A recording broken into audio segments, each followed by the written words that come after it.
After had a mental, what's the name, message is going right now. May I have your Oh, yeah. Oh, yeah, absolutely. You put it right there, matter of fact. What's up, everybody? It's your man, DBS Ahmad. It's I'm Real Devious. We coming to you on another Tuesday afternoon. What's up, everybody? Go ahead. No, go ahead. Hey, family, what's going on? How are we? Y'all know DJ. How y'all been? And it's joy, you already know. So super happy and excited to have our sister from the Freedom Team back in the building. Yes. For those, I'll say I will present to some and introduce to others. Sister Donna Jackson. Thank you very much. Official introduction again. Yes. Not a stranger. And they've been keeping my seat warm for me. Amen. It's always nice and cozy right here. It's always going to be ready. So how are you? Hanging in there, you know. Let me just say first thank you to all out who are giving prayers and be keeping me in your prayers in terms of my son. He's recovering, and my mom, she's doing better as well. So I thank you guys. Need the prayers to continue for healing, but I really appreciate all the love that have been getting in terms of that health crisis thing that I got going on in my family, which is leading us to some of what we had a conversation about today. Mm-hmm. We're going to keep it prayerful for our city family, but I do want to interject this one quick thing before we go into the topic for the night. We have had and are still having issues with our children going and coming from school. And parents, I'm still patrolling in the morning. I'm just not putting it on the Facebook. The Get It Done crew is out there. We have branched into areas that I didn't know we had branched into, but that's a good thing. We still have vans pulling up. We now have people posing as church folks. We had an incident with an attempted abduction at Peshon Avenue School, I believe on Thursday, Friday of last week. Mm-hmm. It's official. The school sent something out because see, some of y'all don't know what's wrong with you. But unless you get some official from some place, you don't want to acknowledge that it happened. We have to really be saviors for our children. We have to really be saviors for ourselves. And that's why we do what we do. This is why this show is so critical. This is why our input is so critical. And this is why staying on task and staying connected, family, is so critical, because there are things going on every minute. Every time something happens, there's an impact to a family. Another example, we had a shooting last night on South 8th Street. Oh, wow. Young man coming home from work, 49-year-old. My condolences to the Webb family. Was caught in the crossfire, preliminarily data out there, and he was killed, as well as 4 other people were shot. And we got to just be mindful of what's going on.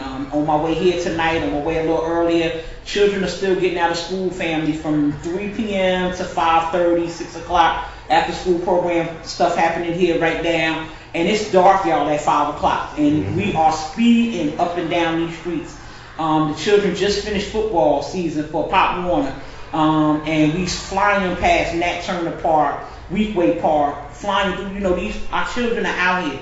It's too late when you're doing 90 miles an hour because you're trying to get someplace and you hit the kid, you hit the elder, you hit whoever. It's too late then. We have to be more aware of what's going on in our community, and that's watching our children to school and from school, but that's also watching our driving pattern. Now, to all you grown folk, 30 years and over, that keep walking in the middle of the street with your headphones on, you want to act like you don't see me, all I need you to do is just write your mother or whomever name and address and phone number down for me, because that's when we get in contact. Right. Some of y'all just get a little overboard with just walking out in the street and just think it's okay. And we're supposed to stop. That's using my brake pads. Brake pads cost money. Mm-hmm. I'm just trying to, give a friendly reminder. Grown folks, our children are watching what we do. Mm-hmm. And when you walk out in the street, you walk in between the cars. I've seen people trying to cross the street in between the second lane of traffic. That second lane can't see you. A lot of times people get hit. We are at over 2,800 people for this year in North hit in motor vehicle accidents citywide. That's a real big number from what we were last year. We were about in the 1,700s. A lot of it is people speeding, a lot of people on their phone, a lot of people texting, a lot of people on the internet, all that kind of stuff while you're driving. I don't know how you ride with the headphones on while you drive. I don't even understand all that, but just a public service announcement from us here at the team. Yep. Family pull-up moment. Please, y'all, be aware of what's going on. Please watch the area. I know sometimes we think the kids fighting and they playing, but at the same time, we have to be the Miss Marys that used to sit in the window and get us. We got to continue to be that, and I see more of us doing it, more of us getting involved. I'm not telling you jump in the middle of the fight, but say something. Stop it. Leave them alone. Don't hit them. Mm-hmm. We have to intercede where we can intercede, family. So just before we get on topic, I just wanted to give that little bit of information in because, it's getting serious out here, and it's dark at 5 o'clock. 4:30, it's like hit or miss, and y'all out here with this all black on like you gonna mug the world and expect me to see you. Sir, ma'am, it's not happening. So let's talk about children. Yeah, little boy. Speaking of family, that does lead us right into and being Miss Mary's. The beginning of the topic of this week's show, intergenerational households. Yes. Yes. We have a lot of people, and I'll throw the DBS about.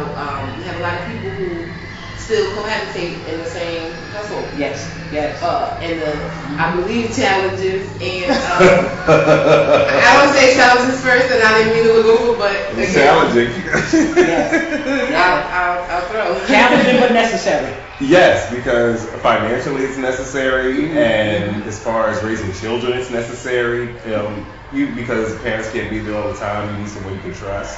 And the topic, when Joy said that you were coming, she said, and I think all this ties in together, you wanted to talk about elder abuse. There has to be a reason that you wanted to talk about that, so I want to start with that. Okay, so what was the reason that you wanted to talk about that? Because I want to start with that. And part of what we do here at GS Radio is talk about and highlight things that are going on in the community, and we are also the community. There's a situation close to my family that involves, and for now I'll try to keep it as general as possible. There's a situation involving a family member. Her father is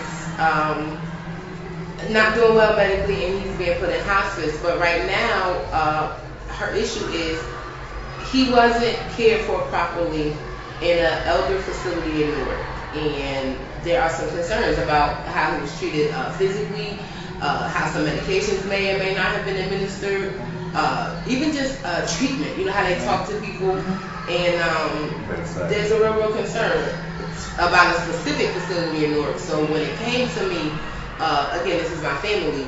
You, Miss Jackson, were the first person I thought of because I know that you are familiar with the city, the good, bad, and the ugly. Yeah. Well, the family, this is a conversation that we need to have that's going to directly tie all of us together. Mm-hmm. Many of us now economically are finding ourselves needing to, having to, sometimes not wanting to, but have to take care of our elders and our family when they get to the point where they can't necessarily manage on their own. Mm-hmm. Most of those relationships are good.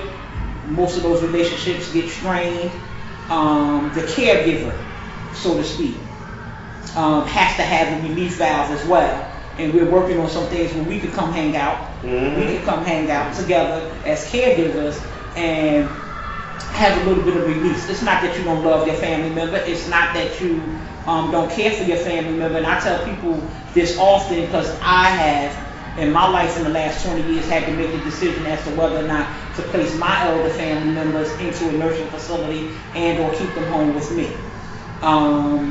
So when we make that decision, unfortunately in this area, particularly in Essex County, the facility choice is poor. Mm-hmm. The services are horrible. Mm-hmm. It didn't just start, but it's just how they treat us, unfortunately. I've had family members or people that I consider my family that have had members of their family in almost every facility in Essex County. Wow. I've had people who have had family members get sick here, but then when the state steps in, they send your family member over down to Freehold. They send your family member down to Somerset County when you can't necessarily get to them because the bed space here is limited because they are such a need. So when we want to talk about elder abuse, we really have to talk about some of the facilities and their lack of care. Much of it intentional, much of it just because I'm not going to do it.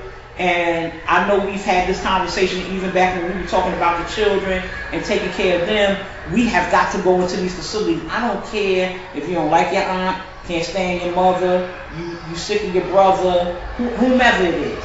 It's the next door neighbor that you've been Just go in there and say, hey, bring them a plant, bring them a car, bring them a balloon. Because the moment the people in the facility, I said it's sad to say this is that 85% of the cases, know that someone's not coming, they not taking care of that person.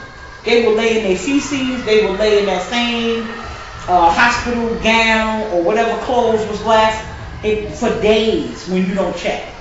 And it's unfortunate that the agencies who are supposed to help us, the Adult Protective Agency, the DCA, all those facilities and those governmental entities that we have that are supposed to be watching these facilities, they're not doing it. If you can walk in the facility and clearly see your aunt is there, and the lady in the bed next to her, you done came on Monday, and let's say you came back on Thursday, the lady got the same gown on. That's a problem. That means that person has not been washed. That means that person has not been changed. Now they might have changed the diaper, but you didn't change the clothes. And sometimes when you walk into these facilities, the smell just kills you. Because they're not keeping the facility clean. So that leads us into what we're talking about now. So when deteriorated health happens, when they don't do what they're supposed to do in terms of maintaining our family members medically, spiritually, mentally, because there's a mental component that comes from, I'm home with my son, we chilling. It gets to the point where, I'm just going to use Alzheimer's because a lot of us are experiencing that mom is up and up and up, and she's sleeping all day and she up all night, and I got to go to work in the morning. So now I got to make a family decision. My sister working, this one working, and we as a family, we struggle because we're like, I ain't put mama in the home. I ain't put mama. I mean, we go through that for months. Like we'll deal with it. Somebody gonna get up. She'll come at 2 o'clock. Mom just walked out the door.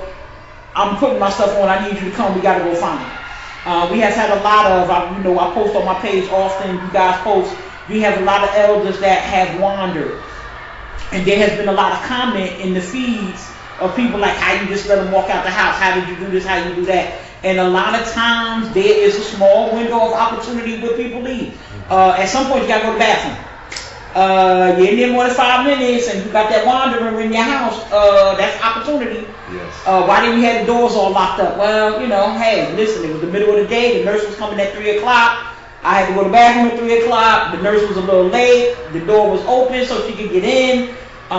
People are reluctant to give folks their keys, even if it's a regular person. You gotta develop that relationship where you give somebody the key to your house. I don't care who it is. Right. Family, foe, friend, nurse, coming from here, hospital personnel. You have to be careful when you're giving people access to your home and access to your life as to whether you say, okay, here go the key. Because now you gotta be concerned about what's gonna go on when you're not at my house. Are you coming at 8 o'clock because you know my work schedule?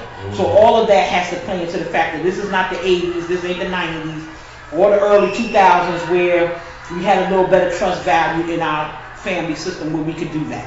So now DVS has to make the decision. Donna got to, we involved now. Our sister comes in, and I'm just using us as a family unit. And we're sitting down and we're trying to decide what we do with Auntie. And we decide that we can send Auntie to a facility. We may even have a conversation with her doctor. He may recommend this facility, blah, blah, blah, blah, blah. And one of the things that we are cohesively working on together now, and we've been having these conversations for years and now it needs to happen. We need to have a directory of where we should and should not send our families. And we shouldn't be ashamed to say that. There are some facilities right now, that facility on Grove Street in East Orange, I wouldn't send my worst enemy there. The facility in East Orange on Park Avenue, as well as the one on Grove Street, would not send my work. I've had family members there, so I'm speaking from experience. The old J Street used to be J Street, now it used to be Norfolk Syndicate, now it's something else. Would not send a family member there. My grandmother was there for 11 years and got exceptional care. But I would not send a family member there now because it has just gotten too out of control. The drugs versus the healthcare have really kind of inundated that facility where for a short-term rehab, we should be able to send our family members right there. Let's say you work right at Central High School, you work at NJIT, you're a student at Rutgers. That facility is so centrally located that you don't have to have a car. You have people right there. So you can run in at lunchtime. You can run in right after work. You can run in right before class and check on your people. But the facility is so polluted with drugs, and they brought drug sniffing dogs in there not too long ago to check the facility inside. So let me ask you this. Wow. If you know these things, and I know that you do, who else knows, and why isn't anything being done to a point where it's affecting change? You clearly know these things. Clearly they're not hidden. Who else knows, and what's being done? Well, it just so happens that the authorities know, because they the ones sent the sheriff department in there with the dogs to check the facility. So what happens is, this is politics. This is no disparaging remark on all Jews, but unfortunately, 90% of the healthcare facilities are owned by Jews. It's all about money. 2-3 people in the room. I'm gonna say it because I've been dealing with them. They are horrible. They are. I mean, you gotta literally go in there. You try to negotiate something in a easy fashion, and they're very evil and disrespectful till they know you know something. It's not even a threat to them anymore to call the state. It's not, because they ain't coming. Adult Protective Agency is not coming to look into anything that is going on with elders, because I know people right now that are calling and they don't come. They have called and they don't come.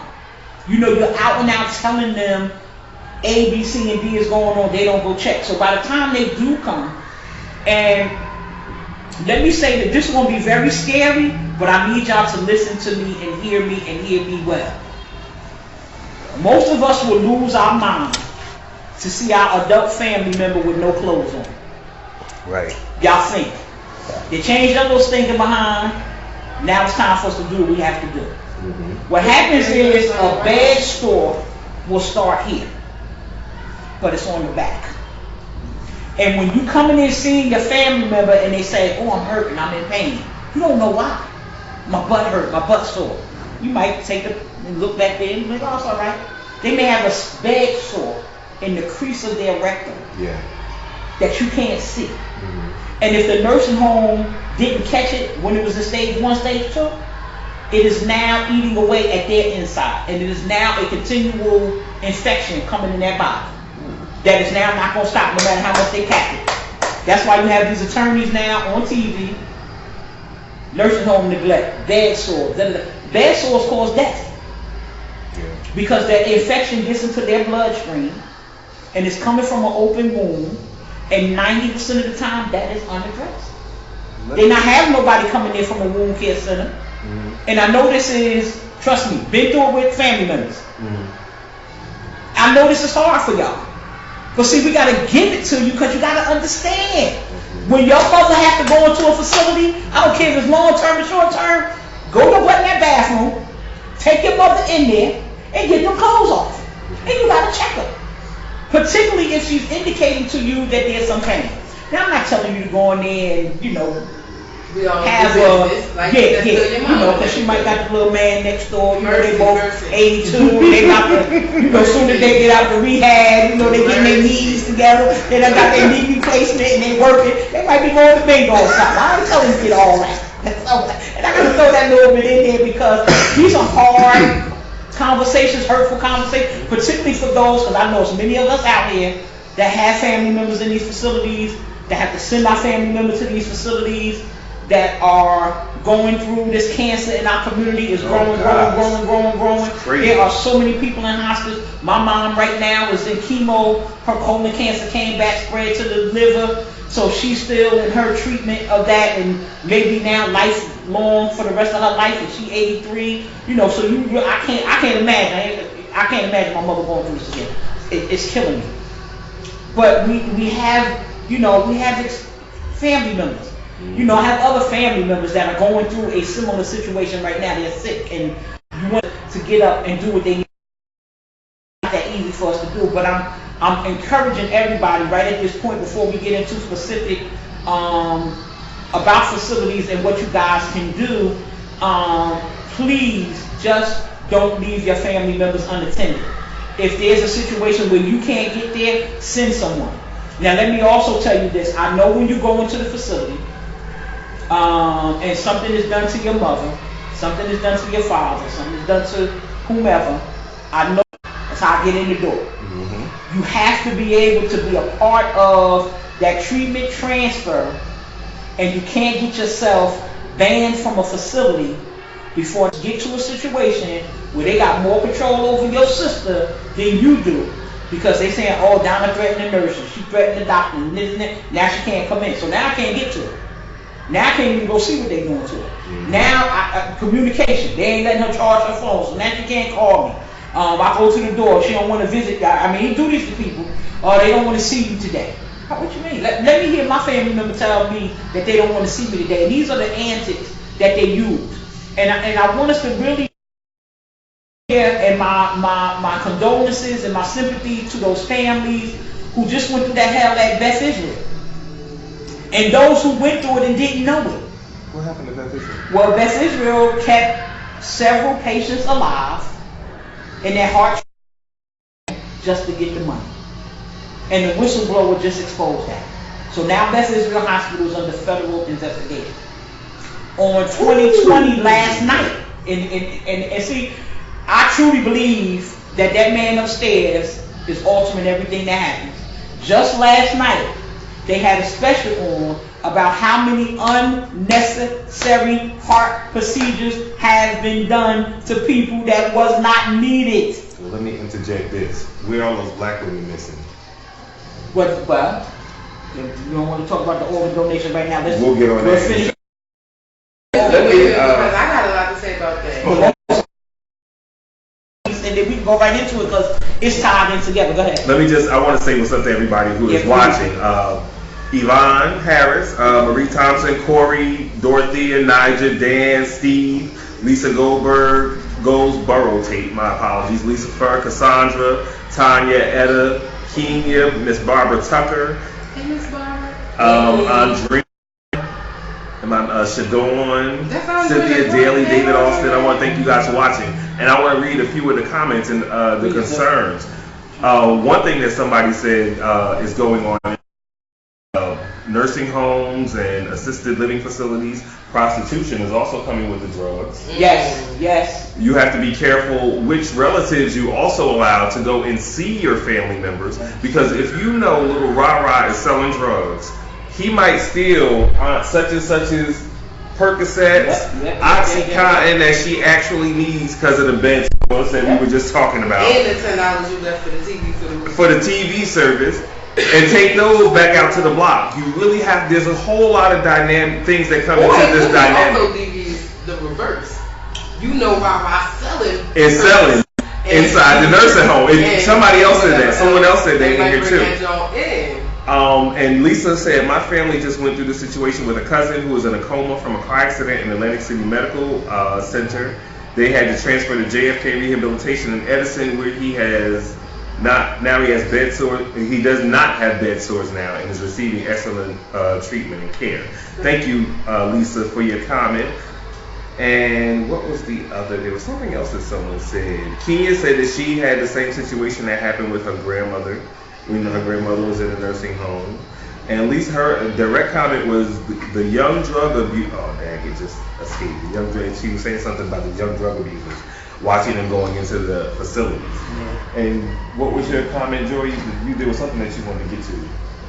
Oh, I was ready to transition to, okay, so we discussed how difficult it can be when you have to make the decision to place your elder or a family member into a facility.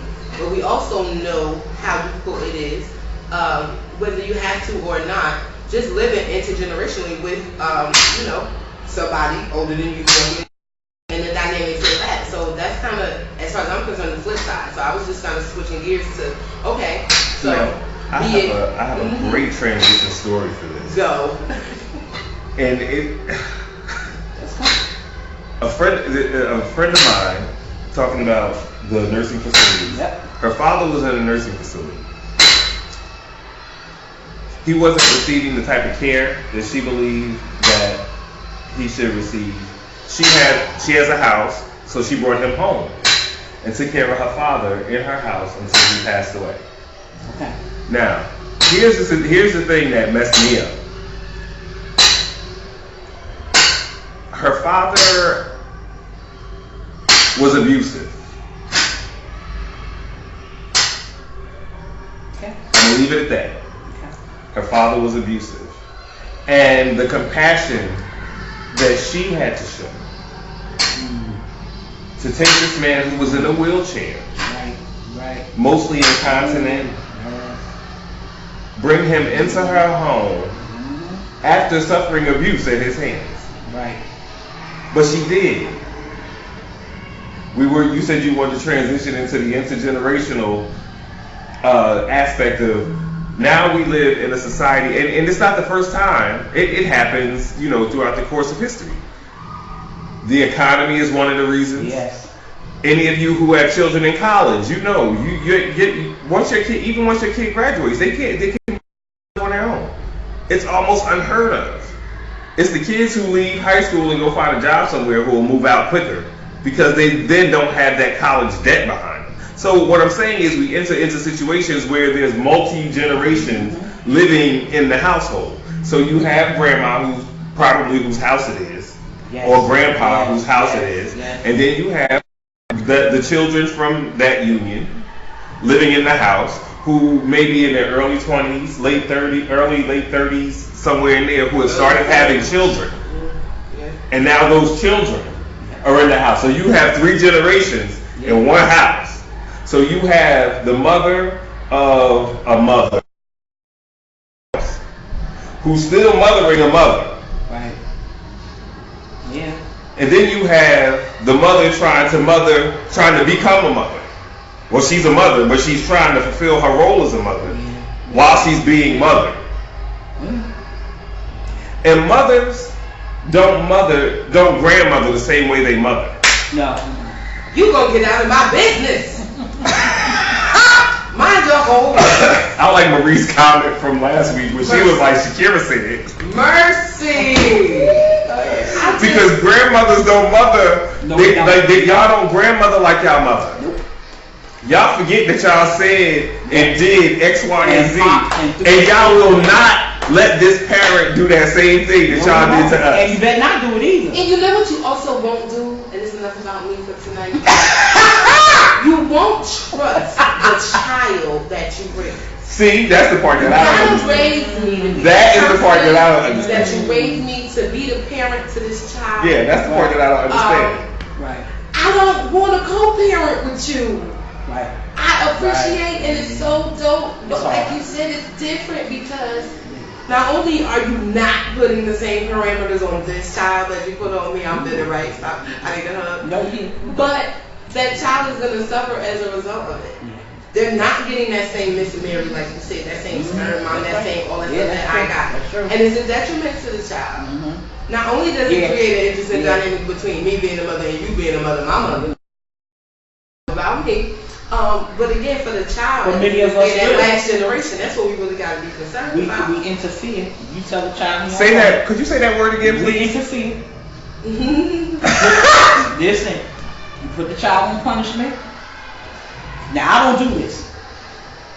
I'll sneak a piece of something in the room. I will do that, and I'm not gonna put the TV back in there. If you take the TV out and it don't went that far, then I do not have to. Now I'm gonna sneak up a piece of cake or a little oatmeal cream pie that they like. I'm gonna sneak something. Terrible. In there. Yeah, I am. I'm not even gonna lie. I am. Terrible. And I'm gonna have that conversation with son. You in this position, daughter. You in the grandparent. You in this position because you didn't do what your mother told you to do.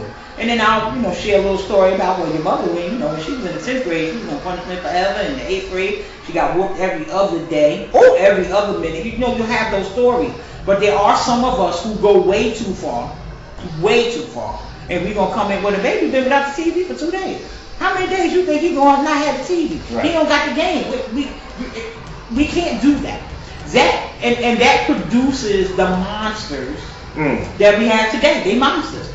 Now, the school called the mother. The mother comes, she's coming in with the cord. Grandma comes, and grandma about to jump on the. My boy ain't getting nothing. And good well, he is the second worst one in the class. Yeah, he's the second. But you only came, grandma, because mommy was at work. She couldn't leave. We ain't even want to make that phone call either. We ain't even want to do it. I need to jump in here. I'm gonna have to, because this is the thing that kills me with the intergenerational situation. Okay, is the consistency. That's what bothers me the most with the intergenerational, because the initial generation, the grandparent generation, will do something. The parent who's trying to be a parent will do something else because they think that, this is how they want to rear their child. Right. And the grandparent will contradict them. That's one scenario. But you were just talking about going to school.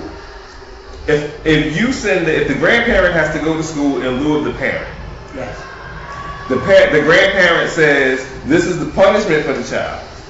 The parent then can't go back and say, well, no, that's not what we're gonna be doing. Well, we could. Y'all can't contradict, but talk about that. That's what I'm saying. Yeah, by right, it's the parent's responsibility and right to decide what's going to happen with the child at the end of the day. I get that. But if you have put me or the grandparent, and yeah, you heard that right. If you have put me or the grandparent in a position to be a parent, to make a decision, you can't contradict my decision. Yeah, I agree. That's what it's called. Because what you have then done is you have created an opportunity for the child where there's a loophole. Right. That's what you've done. You think that the child doesn't see what happened, but the child sees exactly what happened. Because after they spoke to the grandparent or whomever, and they said, well, I'm going to beat your butt when you get home. And then your mama come home and say, no, well, you just go to your room. Right. Oh, well, all I got to do is tell my mother. I ain't going to get beat. We need to be consistent with that. You have to be consistent. That's school. the other thing that creates the monsters that you were just talking about. That's why everybody go to the bathroom. The staff can't watch it. Listen. Y'all need to mind your business for a minute. You got Rafiq done did A, B, C, and D. Now, damn it, now you done called me 4 times. It's the 5th call. I told the boy. If they call me again. One more time. I was going to kill him. Now, you need to allow me, and I understand the law. That's why I said in the bathroom. Excuse me, I need to use the ladies' facility. Take them right on in there. You ain't got to kill them in the bathroom, but you got to know. Nobody ever died, Miss Donna. Let me Nobody tell you. ever. I'll send you out of school. From this place. Beat you behind and bring you back. My mother used to pay people to beat me, and I'll tell you how I know it. I attended Blessed Sacrament Elementary School around the corner where them nuns With me? with the, I'm gonna tell you something, with rulers, with paddles. Y'all see these? My uncles, they not dark. I wasn't really bad. Didn't take me long to get it. Right. But she paid tuition, and them nuns could, now they couldn't take it too far because, you know what I'm saying, I wasn't that bad. And they was like, all right, get up like that. But if it had to go down, it had to go down. I never died, and I got that discipline. Kind of like we were talking about last week, golden rule. I knew, even in elementary school, 2nd grade, I just sit. I wasn't talking in class. I could sit through a math right now and not say a beat because that's what they taught me. But nowadays, people not being taught anything, and B, they're not listening if they are being taught. I got the leapfrog off of what you was just saying, because there was something that you had said that touched something down in my spirit. When you said the part about it don't take me that long. Because what parents don't realize is you can't start beating your kids at 9. Don't think you're going to yoke your son up at 13. When he first tell you no at 2 and 3, that's when you correct the behavior. You don't wait until they're older, because then you have a problem. Right. And we don't do timeout families. No. The brown and dark families, the light ones like us, all that, yeah. We don't do timeout. Timeout don't work. It don't even work at school. I don't have time for timeout. I need you to get it right. You don't gotta kill them. You don't gotta That's what I'm saying. Like, you don't make it feel like we want to hurt you. No, I'm not saying that you gotta beat. I'm not saying that you even gotta touch a kid. If you're a parent, you should be smarter than your kids and be able to do something in a way that will make the kid know that they are learning a lesson. The views and opinions expressed. Dude, I was about to say. The views and opinions expressed on our meetings are not necessarily the views and opinions of GS Radio North. Hey, we say we want to do we want. So for the most part, I do want to jump in and say, as we talk about intergenerational households, that there are some benefits. Yes. And I'll speak. I know I talk about the situation particularly, but my son growing up, being exposed to a different version of my mother than I had. I know we're talking about it like she was softy now, but that's not bad. If my son is getting a softy, nice version of my mama, that's only great. And if he can wake up in the house of his grandmother, or see her at the end of a long day, all that stuff is dope. Yeah. If I get to come do radio on a Tuesday, that's dope. Him being able to, grow up watching his uncle brush his teeth and, being around the corner with his aunt. All of that's important. And it's not just an economic arrangement. It's a family arrangement. It's that bonding. It's the village. The village. So, I joke a lot about my mama, but I ain't bought the boy no clothes since he was born. I don't know what size sneaker the child wear because Amazon comes to the house because that's what grandmothers do. And again, just them reading the story at night is priceless. I couldn't drive him to her and have them, be in the bed or wake up and making breakfast together. Those type of things are absolutely priceless. And that's what the projects did for us. You was in building 2, your mother was in building 4, your brother in building 8, your sister might be on Prince Street, you might be in Hayes Homes, but we there. And the connection of family, the we were all one. So yeah, use Armstrong, Jackson, Simmons, whatever. We that family name was us. But then we were Stella Wright. We were Columbus Home. We were Grafton Avenue. We were Hyatt Court. We were all of that. And I had the peanut butter. You had the jelly. You had the bread. We was all eating. I had the oodles and noodles. You had the water. I had some hot milk. Absolutely. And we all had the bologna with the bread on it. Yeah. Slice it up, put it in that pan. The grilled cheese, sorries.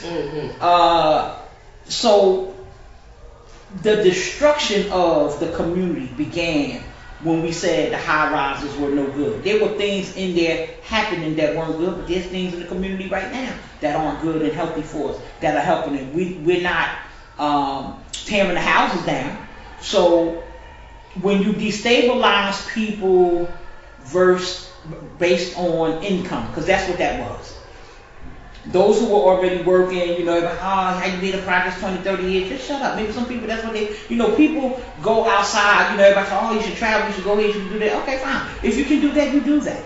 But there needs to be some structure for us. There needs to be a safety net now, and there ain't one. People working, making good money now, happy for you. But when that job ends, and you get in that layoff mode, and now unemployment don't pay you forever no more. They only give it to you for 6 months.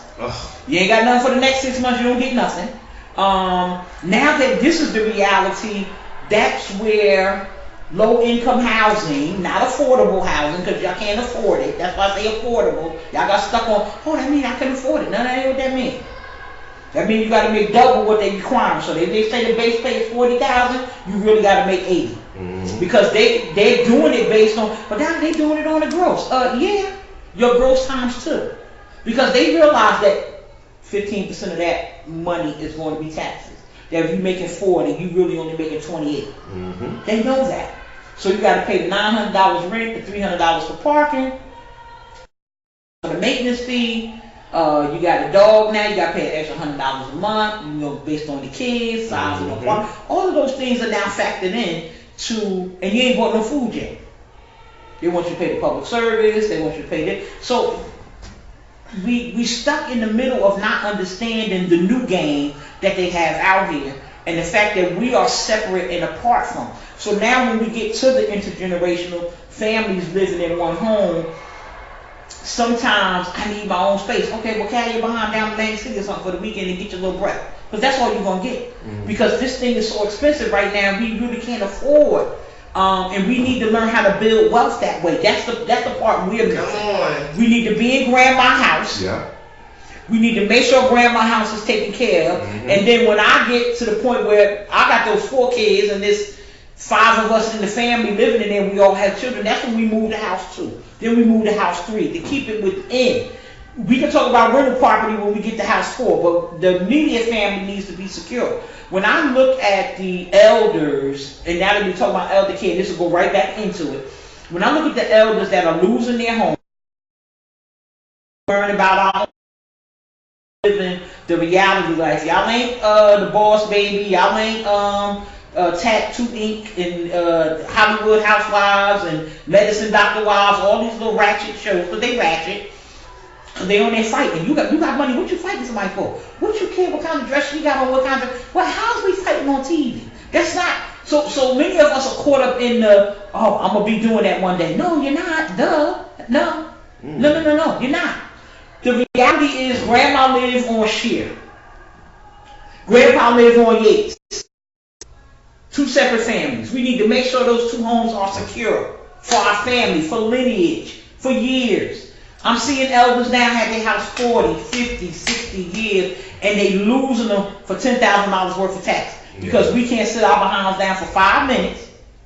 Because now we're going to worry about which one put in the most. Who the hell cares? Right. Save the house. Mm-hmm. Because that's family property. Just like you said, the house paid for. All we pay in Texas. All we pay. Busting my butt to pay market value rent in somebody else's apartment so I could be independent and live on my own. Right. Because I'm fancy and I still want to take cruises and I'm struggling. I would rather pay somebody else's mortgage than, like you said, come to the family house on Yates that's bigger than anything. We pay that for you. Just tell you how bad. And that's not that I want people to lose their homes, but I do want them to become available to me because those homes are amazing. They're huge, and the architecture, and the wood, and the stained glass, and you can't even imagine. And like you said, Grandpa is losing that for 10 grand, right? And the city is absorbing it, or somebody else, another. The city absorbs it, and then they give it to, and don't even allow the family, because now we're in this accelerated tax mode where people don't understand. You miss one tax payment now. It used to be a year behind. Now it's no more a year. You miss one tax payment for the quarter. Maybe $5,000-$6,000, maybe $2,000-$3,000, whatever it is. That here comes Mr. John. He gonna bid on it. He gonna pay it, and then you owe him. And if you can't pay him by the next time the tax comes, he gonna buy number 2. Yeah. And within less than a year, he owns your whole property. Mm-hmm. And the family, we have to understand. This is also a bit a political game and part of the gentrification. They know the taxes are increasing. The taxes have went up every year for the last 10 years. Every year the taxes go up. Oh, no tax increase. Yeah. Just look at the bill last. The water bill's going up. Public service get a 30% increase every year. Okay? Every year. Because they have the hearings down South Jersey where they know we're not coming. So one of the things we're going to have to start doing is sending emails and flooding public service and tell them next time they have that rate hike hearing, better have one in Dan North. And don't have it downtown where we can't park at either. Have it up at Essex County College. Have it at somewhere where we can park and get there. You know, because most people going to drive. This ain't no safe city. Now, you may be all right when y'all go down there to the damn show, but once you leave up Broad Street, you on your own.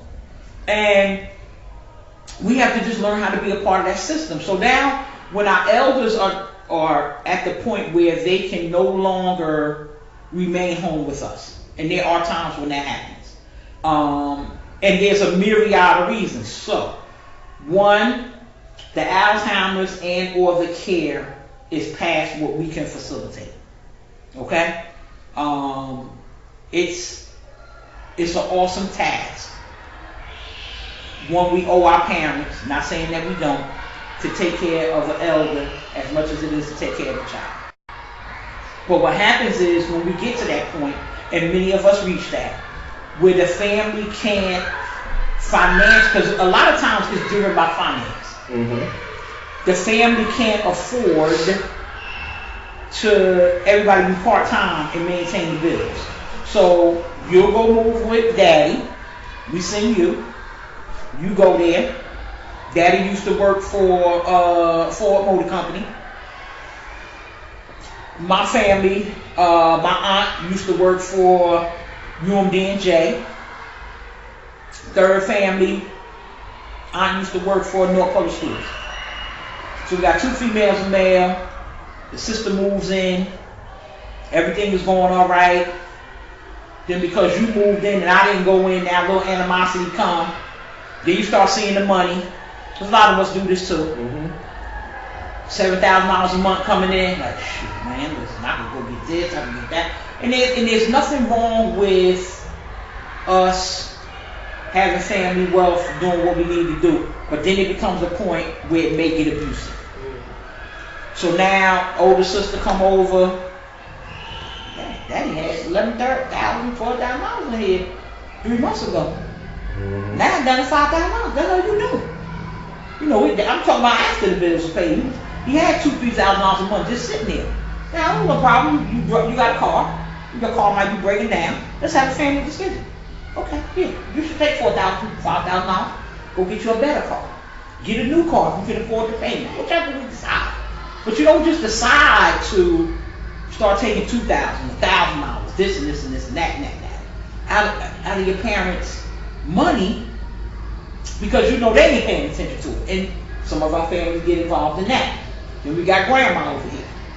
So nobody want to stay with grandma. We just all going over there. Mm-hmm. And grandma give everybody the car. Mm-hmm. So now I'm going to the grocery store. I'm picking up the ShopRite stuff, and I got a little habit on the side.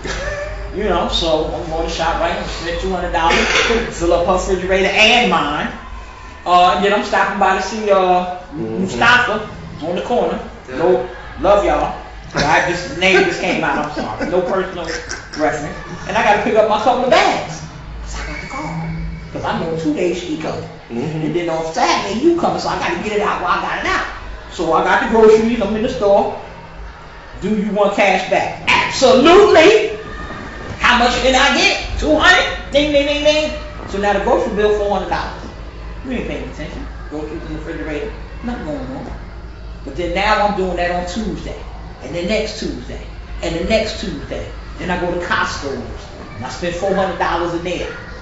And $300 of the Costco's is damn cash back. Only $100 in groceries. And now y'all like, hey, what's she doing? What's going on?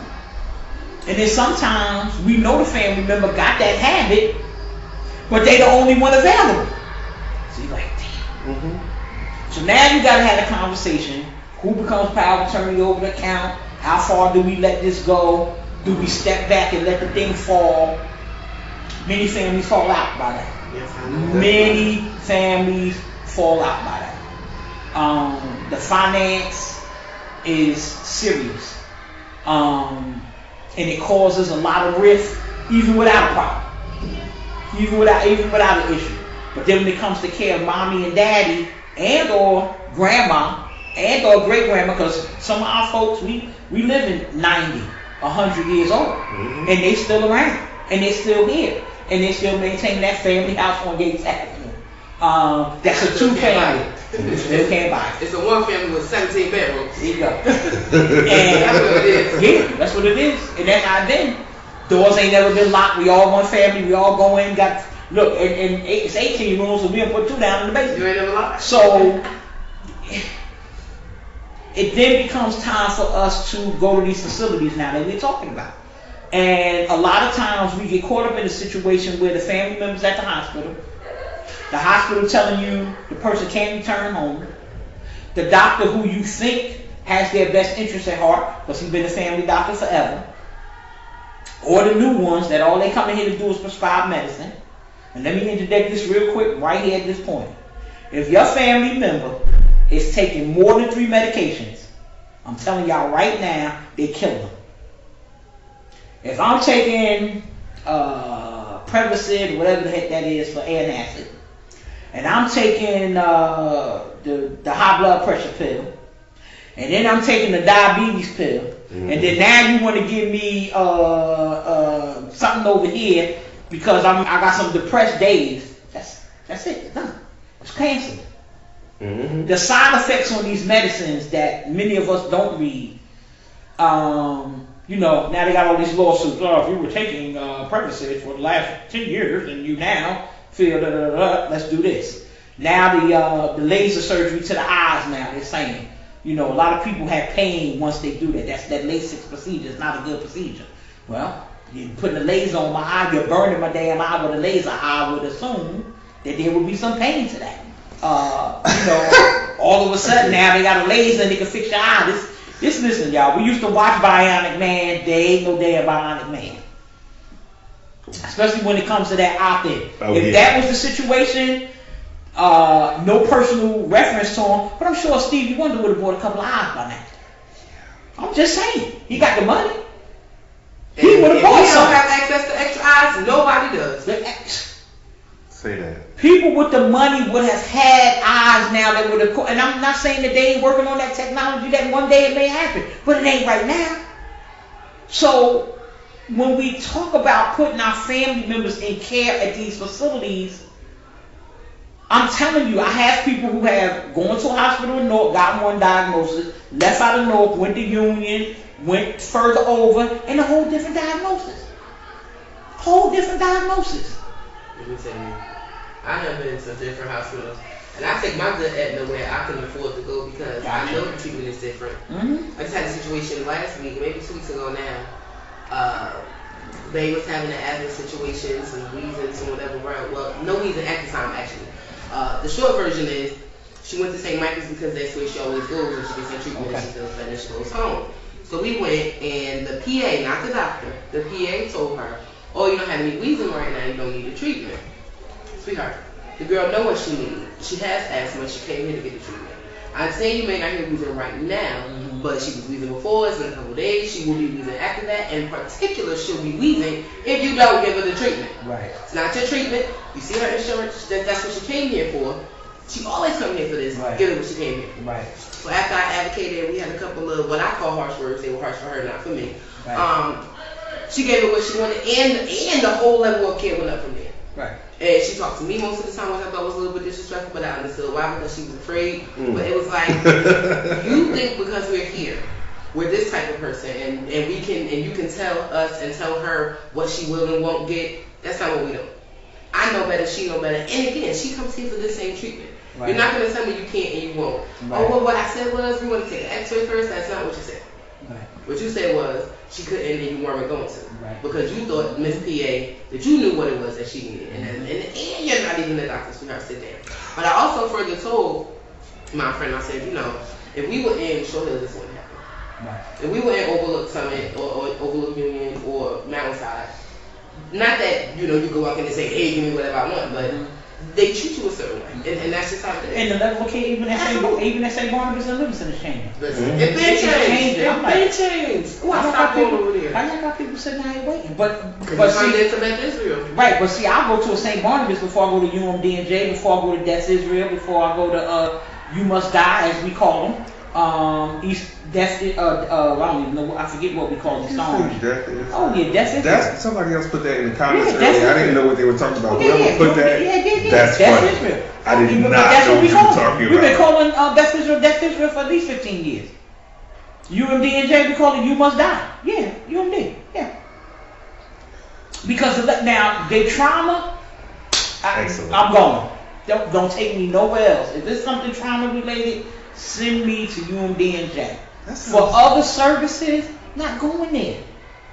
They still got people doubled around in the hallway at Beth Israel, UMDNJ. Our hospital's over, and it's a lack of health care, period. Yeah, most of us wait till we about to can't take the pain no more and punch the wall for the 5th time before we go. Absolutely. Absolutely. But the access to medical professionals who can help us stay healthy, particularly after we've been diagnosed with something, be it diabetes, be it asthma, is just not matching. So I get myself an asthma treatment at home, right? 2 days later, I'm at the ER. Wow. I go to the ER and get an asthma treatment. I'm good for a week. So supposedly the medicine you gave me to go home with is the same medicine you give me at the hospital. Supposedly. So why is there 2 different reactions? Because the potency of the medicine at the hospital and the one you send my ass home with, you want to make sure my ass keep coming back. It's always about it. And Big Pharma is making big money every time something. Oh, my toe hurt. Okay, here you go, take this.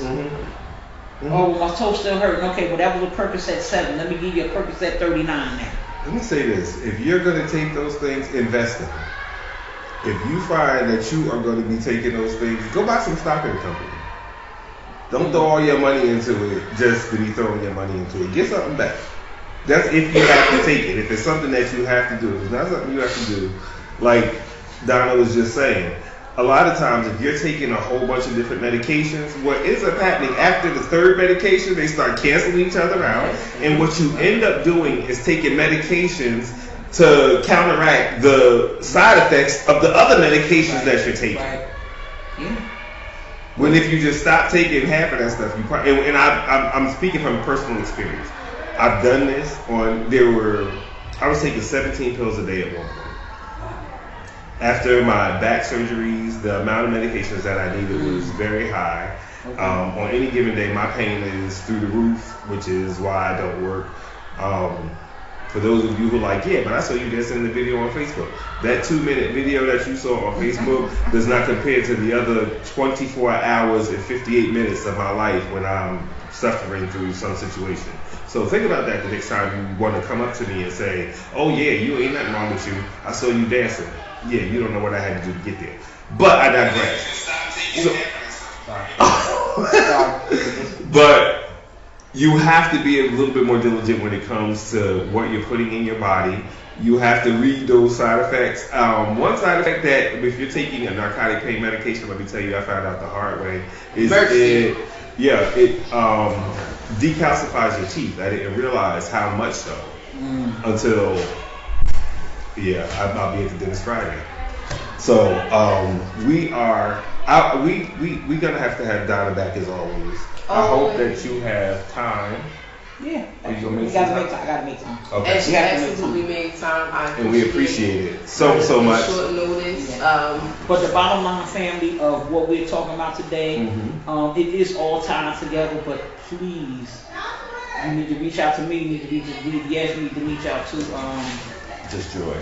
Joy. I want to say Mama Joy. You got Mama Joy. She is a mama. If you want to reach out, when it comes to this healthcare industry, in terms of placing our family members in these facilities, we have to do it together.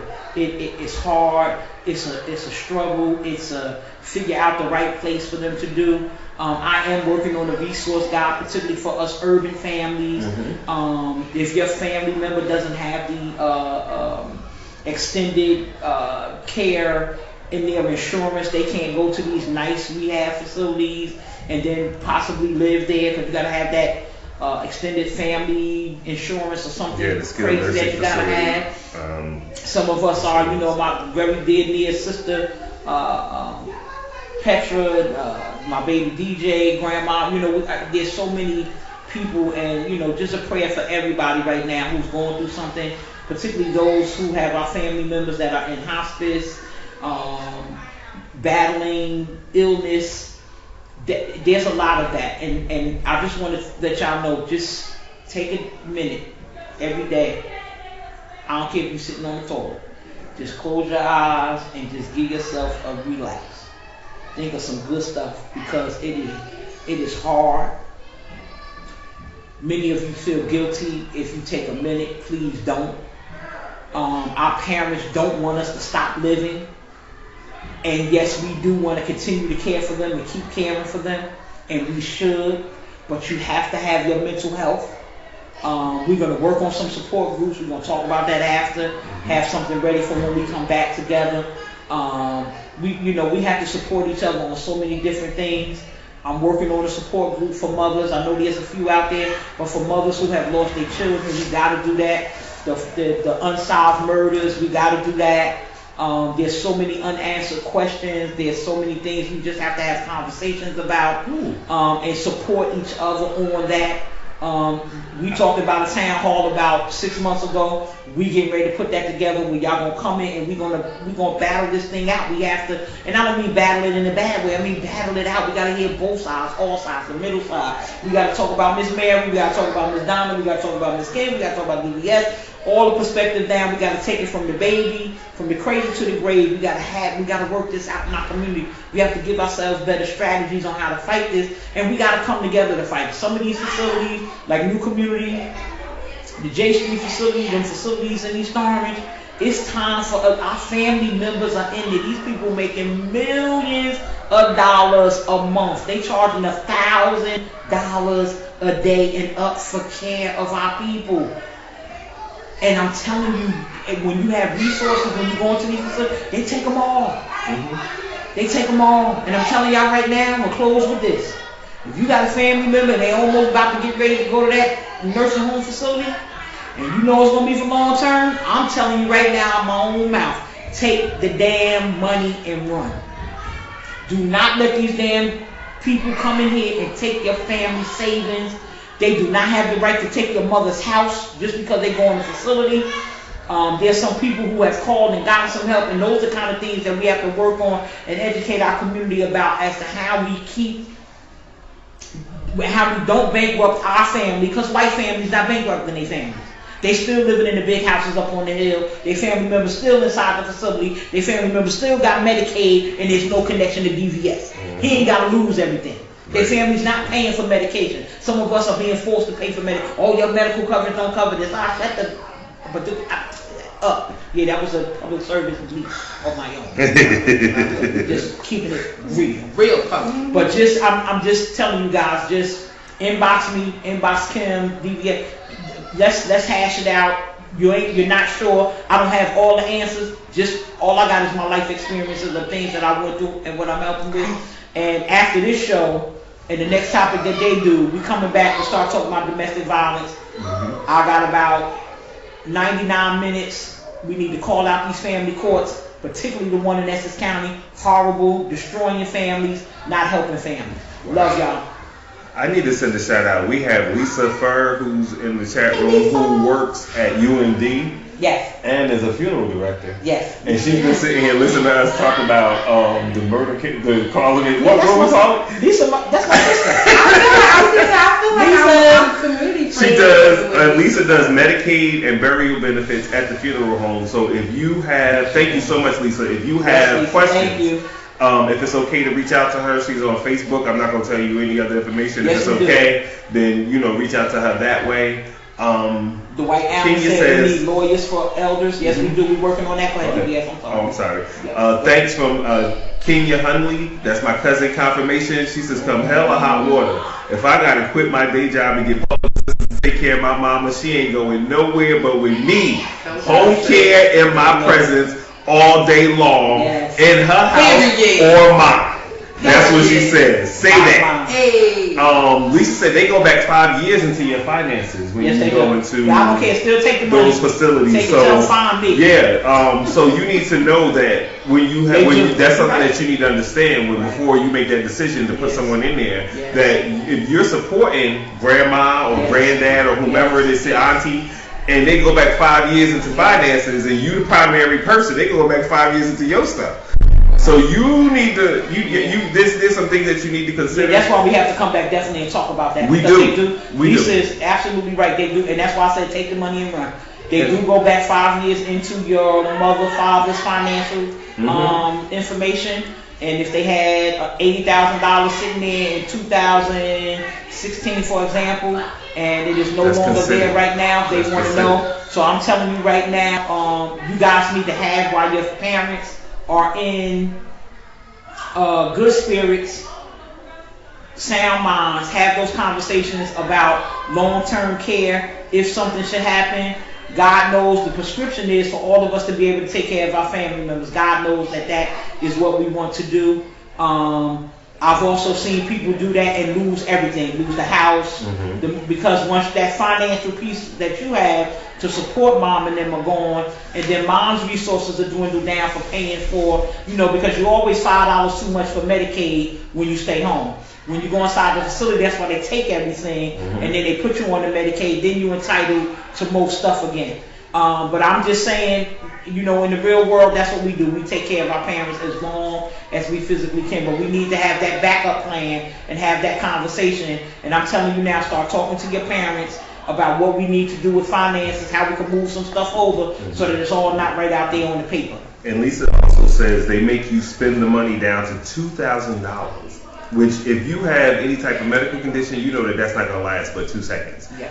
Chula Cruz, hello. She says Medicaid doesn't want people to find out about the personal preference program / Medicaid waiver that allows people to be paid to take care of their loved ones. It's been around for 20 years, and minorities are really just finding out about it in the last 5 years. They want the assets of elders and then mishandle them in facilities. Yes. Absolutely. Now you hear those commercials on the radio where you can get paid to take care of your mom. Right. You can get paid to do this. You know what? That's all New York. And let me tell you, they have some of it. But it's here. But let me tell you something over here.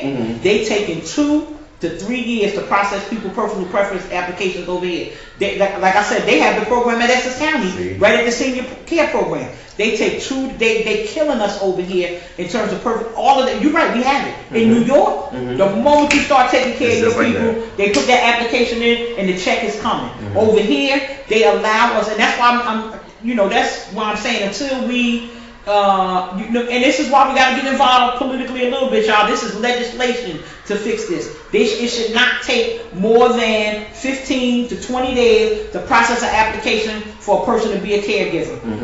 It should not take more than 15, 20 days for you to get a person inside a rehab facility. And also, it should be rehab. I'm going to put it out there on blast because my favorite person in the world, Virginia Morton, is there. Watercrest, West Crest, up in Cedar Grove, New Jersey, is horrible. As soon as those elders come in there, they put them right in wheelchairs. There's only 2 elders in that whole facility that are still using their walkers. They do not give them any rehab. The food is horrible. I've seen people come in there and take their people out of there. They were serving molded food. Hot dog and corn is not a nutritious meal for anybody, let alone the elder who is trying to fight some illness and get strong. Our diet is a big part of healing when we're going through whatever it is we're going through, no matter what the age is. Absolutely. So these facilities, not all of them, but many of them, the food is horrible. It is not something they would even serve to their own family. Watercrest in Cedar Grove, horrible. But let me tell you the last game that they playing. Beth Israel is right now under federal investigation, but they got a damn A rating from Leapfrog. How does that work? Yeah, how does that work? How does St. Michael's get an A rating from Leapfrog? How does UMD&J get an F from Leapfrog? Now, they've taken care of some people. Their trauma area is excellent. They've gone up, I think, to a C or a D now. But how is Beth Israel an A? That emergency room is horrible. Horrible. There's no other word to describe it. And now that you've kept people alive to have your heart program to keep getting that grant money coming in, and now the whistleblower told on y'all, and like I said, my condolences to the families. Come on. So we really have to come together, family, and form our own oversight committees of all of this stuff. Just a couple of quick things. Shula Cruz, if I've met you and don't know it, I need to meet you in person. She said, I quit so I could spill the beans. And she said it takes 60 days over here. Or is it over there? She just said 60 days, but she said 60 days. Okay. And she says it does take long. No, that's not Chula. This Crystal Johnson says it does take long in New Jersey for personal care to get accepted. Yeah. Because I got some people going through it now, and it been over 8 months. Yeah. It's ridiculous. That's crazy. We have to get better with that. But just like Donna said, we have to be more political. Now, just for those of you who aren't here with us, I want to get you here where I am real quick. In this little sentence, I've heard people say things like there are other communities that have gotten their rights and this, that, and the third. That's because other communities get out and do stuff. They get out and they become political for the things that they want. So if you want something, you might have to join that fight. Another thing, Humble Beginnings is going to be coming up December 14th, the second Saturday in December. It's the last month of our season of giving. So we are asking for new toys for kids, girl or boy, it doesn't matter. And the address is 30 Maple Avenue. Bring the unwrapped toys for the kids if you can. $20, all you can eat, all you can drink, and we gonna have a party. So that was one thing. There was something else that I wanted to talk about. Oh, this Friday. If you are anywhere near a radio this Friday, what I need you to do is I need you to turn on 107.5 WBLS. I will be sitting in for Kevin Hedge for the Live in the Mix show this coming Friday. Starts at 10 p.m. I'm going to be sitting in for Kevin, so come on and take this flight with us. We are going to have a wonderful time. So that was the other thing. I'm going to post that up later so that y'all to remind you guys. And just say what's up to everybody who. Oh wait, Shula say one more thing. Gotta know the loophole that they hid for minorities. Community Access Unlimited in Elizabeth. Oh, I used to work there. Community Access Unlimited in Elizabeth, New Jersey lost the contract. public partnerships out of Arizona is New Jersey Financial Intermediary. It's the law, 60 days. See, thank you so much. This is why I love this show, and this is why I love the people who watch it. So we are, Lord, the food at Humble Beginnings is fantastic. Yes, it is fantastic. You got the collard greens. Let me tell y'all something. And that lasagna, y'all, if you haven't been to Humble Beginnings, you are doing yourself a disservice. But we are about to get out of here. Okay. I need to thank this beautiful woman sitting right here. She is the voice of Newark. All of y'all get at her in the comments and show your love in the comments. Also, blow up those little emoji things right now. I need y'all to, I want to see some of those going up the screen before we go. Also, I'm in the watch party. Oh, you in the watch party? Just a few of the people that were. Congratulations on BLS. Oh, thank you. Appreciate it. Naima, Janine, Victoria, Chris, Lisa, Kenya. Did I say Naima, Victoria, Sandra, Chula, Pamela, everybody that joined us today. I want to thank you guys. I appreciate it. I was trying to do it on Periscope. Something happened. I got to perfect that. Y'all know this is not my situation, but I'm going to make it my situation. That's what we're going to do. So peace out to everybody out there. Oh, and share the video. And I need y'all to like the YouTube page. Please. It's I'm Real Devious. It's the same thing. I'm Real Devious. I'm trying to keep it across the board so y'all don't get lost. And if you have any questions, comments, or concerns, you can email me at imrealdevious@gmail.com. Questions, comments, and thank you. See, I like my people. They doing their thing right over there with the hearts and things. I like that. That's so cute. Oh, thank you, Lisa. She said we are amazing. I love it. Some people would be able to maintain their life and care of their loved ones if they had access to this program. Instead, many are forced to put their loved ones in nursing homes and get a prescription from a doctor, contact the HMO, get an assessment via the HMO. The ball rolls from there. Yes. Thank you, Chula. I need you here next Tuesday, okay? You are a plethora of information, and I love people like that. And that's why we do this, and so that we can all share the information. Don't be afraid to challenge your family members' insurance, including your own. Yes. Every time they deny you, the reason they deny is because they know we're not going to fight, we're not going to appeal. Appeal.